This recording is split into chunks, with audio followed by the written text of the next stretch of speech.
അലന്നബിയു സ്വല്ലല്ലാഹു അലൈഹി വസല്ലമ മുത്തുനബി സ്വല്ലല്ലാഹു അലൈഹി വസല്ലമ തങ്ങൾ പറഞ്ഞു, വതഫ്തരിഖു ഉമ്മത്തി അലാ സലാസിൻ വസബഈന മില്ല.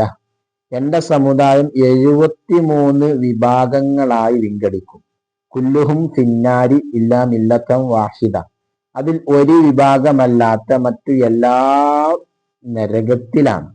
ആലു അപ്പൊ നബി സ്വല്ലല്ലാഹു അലൈഹി വസല്ലമ തങ്ങളുടെ സ്വഹാബികൾ ചോദിച്ചു, വമൻ ഹിയ യാ റസൂലല്ലാഹി, ഏതാണ് സ്വർഗ അവകാശികളായ വിഭാഗം? കാല മുത്തനബി സല്ലല്ലാഹു അലൈഹി വസല്ലമ തങ്ങൾ അരുളി, മാ അന അലൈഹി വ അസ്ഹാബി, ഞാനും എൻ്റെ സ്വഹാബികളും ഏതൊരു ആശയ കർമ്മങ്ങളിലാണ് നിലകൊള്ളുന്നത് അതിനെ പിൻപറ്റുന്നവർ, അതിനെ ഉൾക്കൊള്ളുന്നവർ, അതിൽ ഉള്ളവരാണ് സ്വർഗത്തിന്റെ അവകാശികൾ. ഇമാം തുർമുദി റളിയല്ലാഹു അൻഹു റിപ്പോർട്ട് ചെയ്ത ഹദീസാണ് ഈ പറഞ്ഞത്. ഏതാണ് ആ വിഭാഗം? നമുക്ക് പരിശോധിച്ച് നോക്കാം.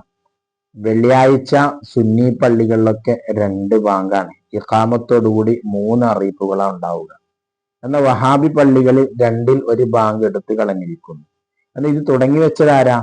ബഹുമാനപ്പെട്ട സഈദ് ഇബ്നു യസീദ് റളിയല്ലാഹു അൻഹുവിൽ നിന്ന് ഇമാം ബുഖാരി റഹിമഹുല്ലാഹ് റിപ്പോർട്ട് ചെയ്യുന്ന ഹദീസിൽ കാണാം, കാനൻ നിദാഉ യൗമൽ ജുമുഅത്തി അവ്വലുഹു ഇദാ ജലസൽ ഇമാമു അലൽ മിമ്പരി. ആദ്യകാലത്ത് ജുമയുടെ ബാങ്ക് ഇമാം മിമ്പറിൽ ഇരുന്നതിന് ശേഷമായിരുന്നു.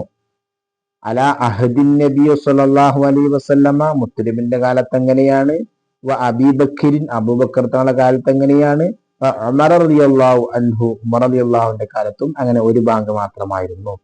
ഫലമ്മ കാന ഉസ്മാനു റളിയല്ലാഹു അൻഹു, ഉസ്മാൻ റളിയല്ലാഹുവിന്റെ കാലമെത്തിയപ്പോൾ, വ കസുറൻ നാസു, ജനങ്ങൾ വർദ്ധിച്ചപ്പോൾ, സാദൻ നിദാ അസ്സാലിസ അല സൗറാഇ, പട്ടണങ്ങളിൽ ഉയർന്ന പ്രദേശങ്ങളിൽ വെച്ച് ബാങ്ക് ഇഖാമത്തിന് പുറമെ 3ാം ഒരു ബാങ്ക് കൂടി സ്ഥാപിച്ചു. അഥവാ 2ാം ബാങ്ക് ഇഖാമത്തോടുകൂടി 3ആയി. ഇത് ഉസ്മാൻ റളിയല്ലാഹുവിന്റെ കാലത്ത് തുടങ്ങിയതാണ്. അപ്പൊ നബി സല്ലല്ലാഹു അലൈഹി വസല്ലമ തങ്ങളുടെ സ്വഹാബികളിൽപ്പെട്ട ഉസ്മാൻ റളിയല്ലാഹു അൻഹു പറഞ്ഞത് കേൾക്കണോ, അല്ലെങ്കിൽ അവരെ എതിർക്കുന്ന വഹാബികൾ പറഞ്ഞതായി നമ്മൾ ജീവിക്കണോ?